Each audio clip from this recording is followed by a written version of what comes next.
কি গো বউ, তোমার সন্ধ্যার কাজ হলো? এই যে আলোগুলো জ্বালিয়ে নিলেই হয়ে যাবে। আরে এদিকে যে খিদে পেট গেল আমার, কি করি বলো তো? এখন তোমাকে কি খেতে দেই বলো তো? এমনিতে ঘরে দুবারই ঠিক করে খাবার জুটছে না, তুমি আবার চারবার খাবার বায়না করছো। খিদে যদি পায় তাহলে কি করব বলো তো? বারবার খাবার খেতে গেলে উপায় করতে হয় সেরকম, সেটা কি তুমি জানো না? চেষ্টা তো আমি কিছু কম করি না বলো, কিন্তু চেষ্টা করেও তো কিছু হয় না। এবার মনে হচ্ছে আমাকেই কিছু একটা করতে হবে। কি করবে তুমি? দেখি কি করতে পারি। পাড়ার মধ্যে তো একটাই ভালো কাজ করতে পারি। কি, ফুচকা?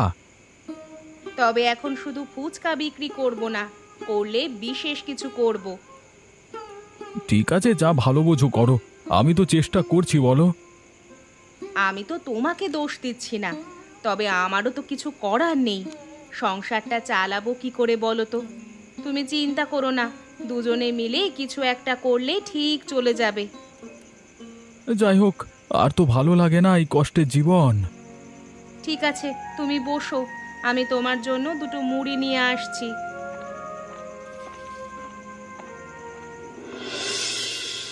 ও ঠাকুমা, ঠাকুমা গো, তুমি শুনছো না কেন গো?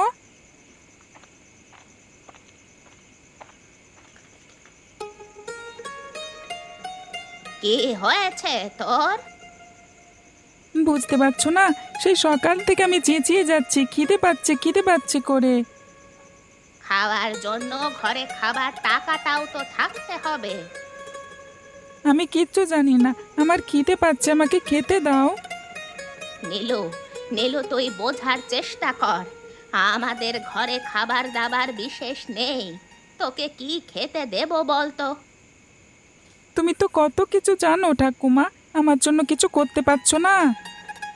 আমি চেষ্টা করছি রে, তবে কষ্টের সময় আমাদের দুজনকেই তো একটু কষ্ট সহ্য করতে হবে।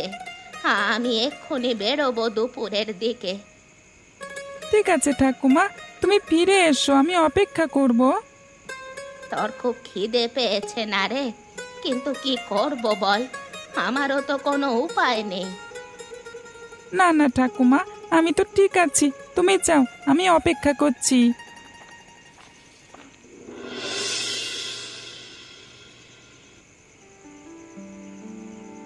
বুঝলি রতন, তোকে একটা দায়িত্ব পালন করতে হবে। কি দায়িত্ব বাবু? আপনি যা বলবেন আমি তাই পালন করব। আজকাল শুনছি গ্রামের বুড়ি মায়েদের অবস্থা খুব খারাপ। ওরা খেতে পায় না। তাহলে বেঁচে থেকে লাভ কি? মানে? মানেটা খুব সাধারণ রতন, যারা এমনিতে না খেয়ে বেঁচে আছে তাদের বেঁচে থেকে আর লাভ কি? তুই না হালকা করে ওদেরকে সরিয়ে দে, বুঝলি? মেরে ফেলবো? মেরে ফেলবো বাবু একেবারে বুড়িকে? হ্যাঁ, একেবারে খতম করে দে, আর তারপর আমরা সম্পত্তিগুলো ওর ভাগাভাগি করে নেব। শুনেছি ও চাষে জমি আছে অনেক, কিন্তু এখন বয়স হয়ে গেছে আর চাষ করার লোক নাই, তাই ওই অবস্থা। তাছাড়া ইলিশ মাছ ধরতে যাওয়ার নৌকাটা আছে, জালও আছে, অনেক কিছুই আছে। কিন্তু এই বাচ্চাটা এক নম্বরে বদমাইশ ওটা। ওটার কিছু একটা ব্যবস্থা পরে ভাবনা চিন্তা করে করা যাবে।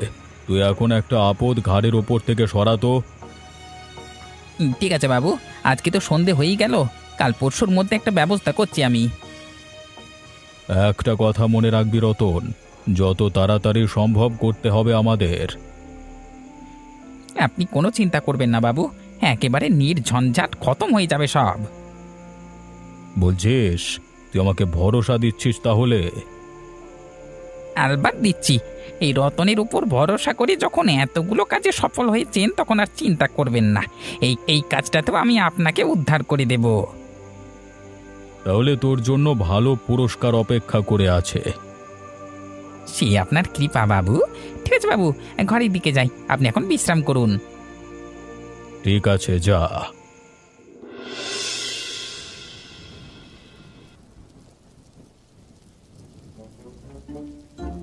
ও দাদু, কোথায় যাচ্ছ গো? আমি কোথায় যাচ্ছি তোকে বলতে হবে নাকি? সরে যা এখান থেকে, না হলে কিন্তু আমি তোকে মেরে হাত পা ভেঙে দেব। আমার হাত পা ভাঙবে না ছাই, আমি তোমার ধুতি খুলে দেব। কি বললি? তোর এত বড় সাহস, তুই আমার ধুতি খুলে দিবি বলছিস? তুই জানিস আমি কে? আমি জানি তুমি গ্রামের একটা বুড়ো ভাম। তো ঠাকুমা তোকে এইভাবে লোকের সাথে কথা বলতে শেখায়? এই, ঠাকুমা আমাকে শেখায়নি, আমি নিজে শিখেছি। কি শিখে গেছিস তুই? যে যেমন তার সাথে তেমন ভাবে ব্যবহার করতে। সরে যা, সরে যা বলছি। এই বৃষ্টির মধ্যে তো লজ্জা করে না? ওরে বাড়িতে গিয়ে খেয়ে দে ঘুমাবি, তা নয় রাস্তায় এসে বদমাইশি করছিস। তাতে তোমার কি? বুড়ো বুড়ো বুড়ো। সরে যা বলছি, বজ্জাত ছেলে। কেমন মজা কেমন মজা, এবার তো মজা হবে। আমি তোকে বলে দিচ্ছি নীলু, এক্ষুনি তুই আমাকে ছেড়ে দে, না হলে কিন্তু খারাপ হয়ে যাবে খুব। ওরে বাবা গো, মরে গেলাম গো, মনে হচ্ছে হাত পা ভেঙে গেল আমার। এই নীলু, এই শয়তান, আবার সব ভেঙে দিয়ে গেল রে, মরে গেলাম। কেউ কোথায় আছো, বাঁচাও। আমার পেছনে লাগবার মজা বোঝো এবার বুড়ো। আরে ও বুড়িমা, এত রাতে কোথায় যাচ্ছ? রতন বাবা, আর বলিস না, আমাদের সংসারটা এখন ভালো চলছে না তো, তাই এদিক ওদিক থেকে খাবার ব্যবস্থা করতে রাত হয়ে যায়। শুনলাম তোমরা নাকি খেতে পাচ্ছ না। একদম ঠিক শুনেছিস বাবা, বাচ্চাটার মুখের দিকে তাকিয়ে আর ভালো লাগে না, বুঝলি তো। তাহলে কি করবে, কিছু ভেবেছ? কি আর করব বল, এভাবেই কাটাবো বাকি জীবনটা যতদিন পারি। বাকিটা তো ওপরওয়ালারই ভরসা, না হলে আর আমাদের কে আছে বল। বলছি কি বুড়িমা, এটা ভালো কথা বলবো? কি কথা রে? তোমাদের এই কষ্ট দুঃখ সব একেবারে শেষ করে দিই। তাহলে তো ভালোই হয়, কিন্তু কিভাবে করবি বল। হরিপদ বাবু বলেছেন তোমাকে খতম করে দিতে। কি উল্টো পাল্টা কথা বলছিস তুই? সরে যা বলছি, আমাকে বাড়িতে যেতে দে, আমার নাতি আমার জন্য অপেক্ষা করছে। আরে আমরা সামলে নেব তোমার নাতিকে। আর ছেলেটা বড্ড বদমাইশ হয়েছে, তুমি শিক্ষা দীক্ষা দাও না নাকি?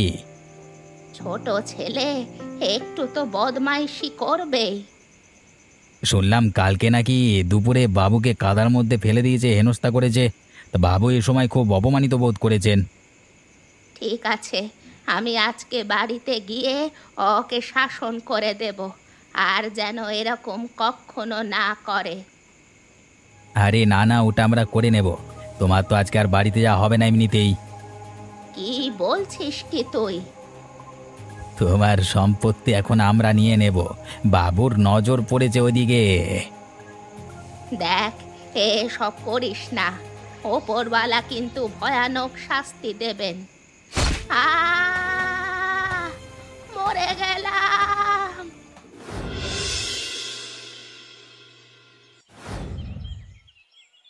নীলিমা, শুনেছ? গ্রামে বড্ড বড় বিপদ হয়ে গেছে। কি হয়েছে? তুমি এক্ষুনি বাইরে কাজে গেলে, আবার এক্ষুনি দৌড়ে দৌড়ে চলে এলে যে? গেছিলাম, কিন্তু গ্রামে পুকুর পাড়ে অনেক লোক জমে আছে। হ্যাঁ, দেখেছিলাম বটে, সবাই দল বেঁধে দৌড়ে দৌড়ে যাচ্ছে ওদিকে। কিন্তু কি হয়েছে? খুব বড় সর্বনাশ হয়ে গেছে। আরে বাবা, কি সর্বনাশ সেটা বলবে তো। বুড়িমা খুন হয়ে গেছে। এটা কি শোনালে তুমি? আমি যে নিজের কানকেই বিশ্বাস করতে পারছি না। আমি নিজের চোখে দেখে এসেছি গো, না হলে আমি হয়তো নিজেকেও বিশ্বাস করতে পারতাম না। এত বড় সর্বনাশটা কে করলো গো? কিছুই বুঝতে পারছি না গো। কারোর সাথে তো বুড়িমা কোনোদিন কোনো শত্রুতা করেনি, তাহলে কেন এরকম ভাবে মরতে হলো বুড়িমাকে অযথা? নিশ্চয়ই কারোর হিংসে ছিল ওর উপর। এবারে এবারে ওই বাচ্চাটার কি হবে? আমি জানি না গো, ওইটুকু একটা ছোট ছেলে, ওর জীবনটা এবার না নষ্ট হয়ে যায়। না না, আমি ওর জীবন কিছুতেই নষ্ট হতে দেব না। আমি ওকে নিজের কাছে নিয়ে এসে রাখবো। আমাদের কাছেই মানুষ হবে বাচ্চাটা। ঠিক আছে, আমার কোনো আপত্তি নেই। তাহলে আমি যাচ্ছি ওখানে, তুমি বুড়িমার বাড়িতে গিয়ে নীলুকে নিয়ে আসো। হরিপদবাবুর পাল্লায় পড়ে মনে হচ্ছে একটা ভুল করে ফেলেছি জীবনে। সবাই বুড়িমার মৃত্যু নিয়ে এরকম রেগে উঠেছে যে একবার যদি জানতে পারে আমাকে আর আস্ত রাখবে না। যাই হোক, নিজেকে বাঁচানোর এখন একটাই উপায়।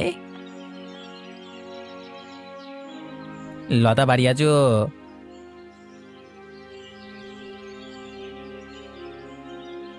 কি হয়েছে, কিছু বলবে? অনেকদিন হলো আমাদের কোনো কথা হয়নি, তাই তোমার কাছে এলাম। বুড়িমা মারা যাওয়ার পর থেকে আমাদের কারোরই মন ভালো নেই, তাই এখন কথা বলতে খুব একটা ইচ্ছে করছে না। কিন্তু মন ভালো না থাকলেও তো আমরা কথা বলতে পারি, বলো? আমাদের কথা বলতে সমস্যা কোথায়? আমরা যদি পরস্পরের সাথে কথা না বলি তাহলে পরস্পরের দুঃখ কিভাবে ভাগ করে নেব? দুঃখ ভাগ করে নেওয়ার কি খুব জরুরি আছে? নেই বলছো? সারা জীবন গ্রামের আর 5টা গরিব মানুষের মতো তুমিও কাটিয়ে দেবে? আমি তোমাকে কোনোভাবেই আর 5টা সাধারণ মানুষের মতো অভাবের সাথে লড়াই করে কাটাতে দেব না। তাহলে কি করবে শুনি? আমি আমি আমি তোমাকে বিয়ে করব, আর শয়তান হরিপদবাবুর কাজ ছেড়ে আমি অন্য ভালো কোনো কাজ নেব, আর সৎ পথে উপার্জন করে ভালো মানুষের মতো সংসার চালাবো আমরা। শুনতে তো অনেক কথাই ভালো লাগে, কিন্তু বাস্তবে কতটা কি হয় সেটাই তো দেখার। তুমি কি আমাকে বিশ্বাস করো না লতা? যেভাবে বুড়িমার মতো একটা ভালো মানুষ খুন হয়ে গেল, তাতে কাউকে কি আর বিশ্বাস করা চলে? তুমি কি ভাবছো এখন আমি করেছি? আমি তোমাকে কিন্তু একবারও বলিনি যে তুমি খুন করেছো। আমি শুধু এতটুকু বলেছি যে ঠিক আছে, আমাদের নতুন সম্পর্কটা চলুক, কিন্তু এখনই সব কিছু নিয়ে আমি অত ভাবতে রাজি নই। ঠিক আছে, যেটা ভালো বোঝো করো, আমি চললাম। ঠিক আছে, আমার কিছু বলার নেই। বুঝলে, আমি ঠিক করে ফেলেছি একরকম। কি ঠিক করে ফেলেছো? ঠিক করেছি, এখন তো বর্ষাকাল এসেই গেল, তাই আমি যখন ফুচকা বানাতে পারি তখন সাধারণ ফুচকা না করে ইলিশ ফুচকা করব। সেটাই বরং ভালো হবে। কি হলো, চুপ করে আছো কেন তুমি? তোমার কথা ঠিক আছে, কিন্তু আমি একটা অন্য কথা ভাবছি। কি ভাবছোটা কি তুমি শুনি? অনেক ভেবে একটা জিনিস ঠিক করলাম, মানে বলতে পারো সন্দেহেই করেছি, এখন সেরকম প্রমাণ নেই আর কি, মানে। আরে বাবা, সেটা কি বলবে তো, না বললে জানবো কি করে? আমার মনে হচ্ছে এই বুড়িমার মৃত্যুর পেছনে হরিপদবাবু আর তার চেলা রতনের হাত আছে। কি করে বুঝলে তুমি? নীলু কোথায়? আজকালের বাইরে বেরিয়ে বেশি দৌড়োদৌড়ি লাফালাফি করছে না। সন্ধ্যা হলেই ঘরে শুয়ে ঘুমিয়ে পড়ছে। আজকেও শুয়ে আছে ঘরে। ঠিক আছে, কালকে জিজ্ঞেস করলে বুঝতে পারবে। গ্রামের পূর্ব দিকে ওদের অনেক বড় ধান জমি ছিল। এরই মধ্যে হরিপদবাবুর লোকজন ওই ধান জমি অধিকার করে নিতে শুরু করেছে। আমার মনে হচ্ছে হরিপদবাবু একেবারে প্রস্তুত ছিল যে বুড়ি মরলেই ওর সম্পত্তি সব বাজেয়াপ্ত করবে। কি বলছো কি তুমি? যদি সত্যি তাই হয় তাহলে শাস্তি হবে না? প্রমাণ ছাড়া কি শাস্তি দেওয়া সম্ভব কাউকে? যদি আমরা প্রমাণ জোগাড় করতে পারি তাহলে হয়তো সম্ভব, আর না হলে ওপরওয়ালার ভরসা দিয়ে সব ছেড়ে দিতে হবে। তবে যাই হোক, আমাদের জীবনটা আমরা ভালো করে কাটাই, সেটাই অনেক। ঠিক বলেছো তুমি, তবে জানাটাও আমাদের কর্তব্যের মধ্যে পড়ে। বুড়িমার মৃত্যু আমরা এইভাবে মেনে নিতে পারবো না। ঠিক আছে, এসব নিয়ে বেশি ভেবো না। আমি তোমার জন্য মুড়ি নিয়ে আসছি, খাও। আজ তোমারও সারাদিন দৌড়োদৌড়ি করে অনেক পরিশ্রম গেছে।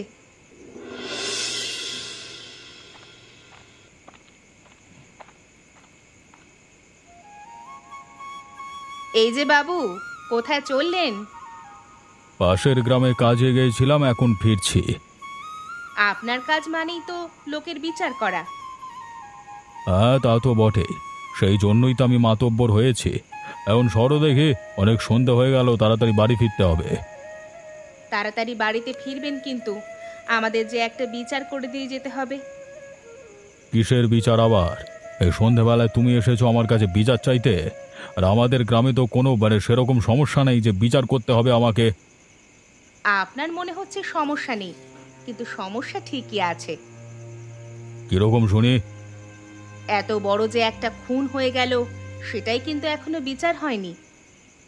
তদন্ত চলছে, বিচার হয়ে যাবে। কোনো তদন্তই চলছে না, উল্টে আপনি আপনার লোকজনদের দিয়ে বুড়িমার সম্পত্তি বাজেয়াপ্ত করছেন। তার মানে এটাই কি ধরে নিতে হবে যে বুড়িমার মৃত্যুর পিছনে আপনার হাত রয়েছে? কি বলছো কি তুমি উল্টো পাল্টা কথা? তোমার লজ্জা করে না এসব কথা বলতে? আপনি রাগ করছেন কেন? আমি কি ঠিক কথা বলছি নাকি? সরে যাও, সরে যাও বলছি, না হলে কিন্তু খুব খারাপ হয়ে যাবে। দেখো, আমি কিন্তু যতটা ভালো ততটাই খারাপ, কথাটা মনে রাখবে। ভালোটা তো আমরা এখনো দেখতে পাইনি, খারাপটাই দেখে এসেছি এতকাল। ভাগ ভাগ শয়তান! ছোট লোক বাড়ির বউ আমাকে উচিত অনুচিত শেখাবে। হ্যাঁ,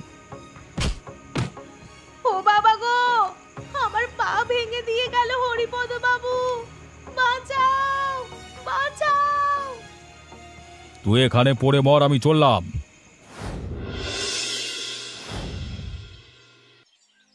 শুনেছ লতা, কি হয়েছে? কি আবার হয়েছে শুনি? আমি এইমাত্র হরিপদবাবুর বাড়ি থেকে আসছি, ওনার শরীর ভয়ানক খারাপ। কি বলছো কি তুমি? গ্রামের অনেকের মতো আমিও নিশ্চিত যে বুড়িমাকে খুন করবার পেছনে ওই লোকটারই হাত আছে। এবারে মনে হচ্ছে ওর শাস্তি পাওয়ার সময় এসে গেছে। তাহলে তো আনন্দের খবর। বাহ, দুর্দান্ত ব্যাপার তো। এর থেকে বড় আনন্দ আর কি হতে পারে? আমাদের পেছনে কাঠি করবার মতো আর কেউ থাকবে না। আমার সন্দেহ হয়েছিল বুঝলে তো, যখন দেখলাম যে বুড়িমার সম্পত্তি সব হাত করছেন উনি। ওই জন্যই কারোর কোনো ক্ষতি করতে নেই। শুনলাম মেরে নাকি গোপালের বইয়ের পা ভেঙে দিয়েছে কদিন আগে। তাই নাকি?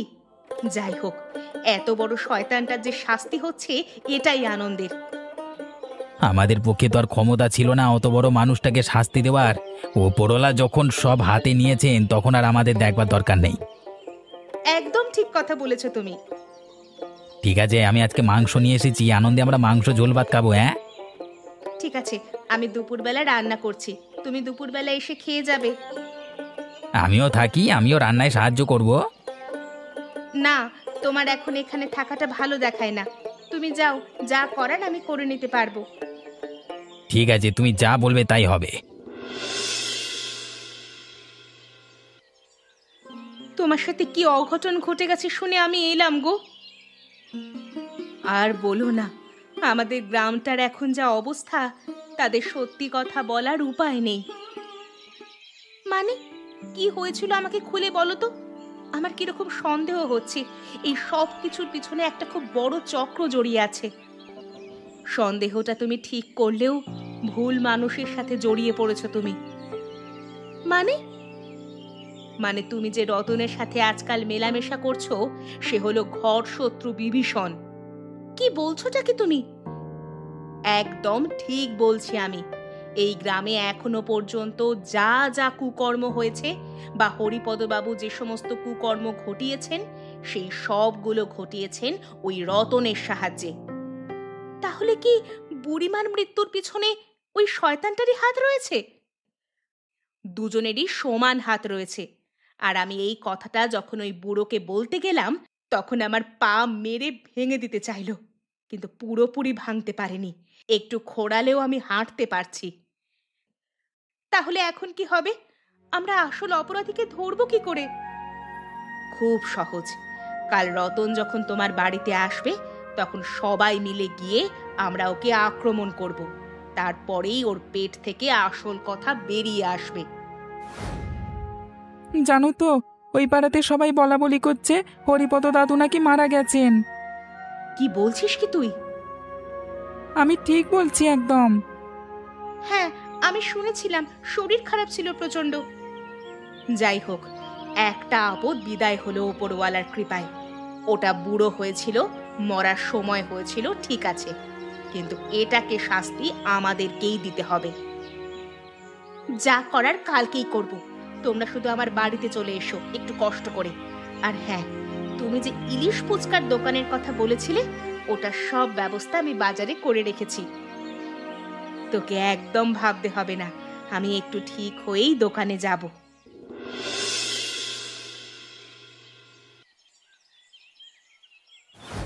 কিরে রতন, বসে বসে মজা করে এখানে আদর নিচ্ছিস বল? আরে আমি লতাকে বিয়ে করতে চলেছি। বিয়ের মাথায় মুড়ো ঝাঁটার বাড়ি মারবো। আগে যে প্রশ্নগুলো জিজ্ঞাসা করা হচ্ছে সেগুলোর উত্তর দাও ঠিকঠাক ভাবে। তোমার আবার কি হলো? কি জিজ্ঞেস করবে তোমরা আমাকে? হরিপদবাবু হঠাৎ করে মারা গেলেন, তারপর বুড়িমা খতম হলেন, এসবের পেছনে কে দায়ী? বুড়িমাকে হরিপদবাবু ছাড়া আর কেউ মারতে পারে না। আর হরিপদবাবু কেন মারা গেছে তা আমি কি করে জানবো? বল, সত্যি কথা বল আগে। তুই কি ভাবছিস তোকে আমরা এমনি এমনি ছেড়ে দেব? ওরে বাবা, ওরে বাবা, আমি সত্যি কথা বলছি, আমাকে ছেড়ে দাও, ছেড়ে দাও। তোর সত্যি বলা নিকুচি, তোর হাড়গুলো যতক্ষণ না ভাঙছে ততক্ষণ আমরা মারতেই থাকবো। আমি বলছি হরিপদবাবুর খাবারে বিষ মিশিয়ে আমি খুন করেছি, কারণ আমার অপকর্মের কথা একমাত্র হরিপদবাবু জানতেন। আমি বুড়িমাকে খুন করেছিলাম ওর কথাতেই, তবে নিজের ভুল বুঝতে পেরে আমি আর প্রমাণ রাখতে চাইনি, তাই ওকে সরিয়ে দিয়েছি। আর এখন এই ভালো মানুষ মেয়েটাকে হাত করে বাগাতে চাইছিস, তাই তো? আমার কিছু করার নেই, আমার কিছু করার ছিল না, আমাকে ছেড়ে দাও। কাল বিকেলের মধ্যে এই গ্রাম ছেড়ে চলে যাবি তুই। আর যদি কখনো এই গ্রামের তল্লাটে তোকে দেখতে পাই, তাহলে তোর গুরু হরিপদবাবুর কাছেই তোকে পাঠিয়ে দেব। ভাগ ভাগ এখান থেকে। আজকে আমরা বুঝতে পারছি সৎ পথে থাকলে জয় একদিন হবেই, আর অসৎ পথে থাকলেই দেখো রতনের মতো ভিখিরির মতো গ্রাম ছাড়তে হয়। আহা, তোমার ইলিশ ফুচকার স্বাদ অসাধারণ। আমরা বারবার ফিরে ফিরে আসবো তোমার ইলিশ ফুচকা টানে। দেখেছো তো, আজকে আমাদের হাত ধরে গ্রাম থেকে কত বড় বিপদ নেমে গেল। শুধুমাত্র তোমার পাটা গেল, ওটা যে কবে ঠিক হবে কে জানে। তুমি একদম চিন্তা করো না, মানুষের ভালোর জন্য এইটুকুই তো করতে পেরেছি। তবে ঠিক হয়ে যাব খুব তাড়াতাড়ি। বেচারা লতাটা শুধু অসহায় হয়ে পড়ল গো। একটা শেষ আশ্রয় জুটছিল, তাও ভেঙে গেল। ভাবছি কাল থেকে ওকেও আমরা ব্যবসায় নিয়ে নেব। কিছু টাকা ওরও হবে, সাথে মনটাও ভালো হবে লোকের সাথে মিশে। হ্যাঁ, কথাটা ভালোই বলেছো তুমি। তবে এত লোকের মাঝখানে দাঁড়িয়ে মাথা উঁচু করে বাঁচতে পারছি, খুব ভালো লাগছে গো মনটা। তোমাকে একদিন বলেছিলাম না, সুখের দিন ঠিক ফিরে আসবেই, আমরা যদি একটু কষ্ট করি। তোমার কথা শুনে আজকে জীবনটা সত্যি বদলে গেল। এত মানুষ খুন হয়েছে, আমাদের এই ইলিশ ফুচকা খেয়ে সত্যি ভাবা যায় না। আরে দাও দাও, বেশি করে দাও। এই ঝিমঝিম বর্ষার মধ্যে অল্প একটু খেয়ে কি মন ভরে? আমরা রোজ আসবো তোমাদের খেতে, মানে ইলিশ ফুচকা খেতে। ঠিক আছে ঠিক আছে, তোমরা রোজ এসো, তোমাদের জন্য আমরাও আসবো।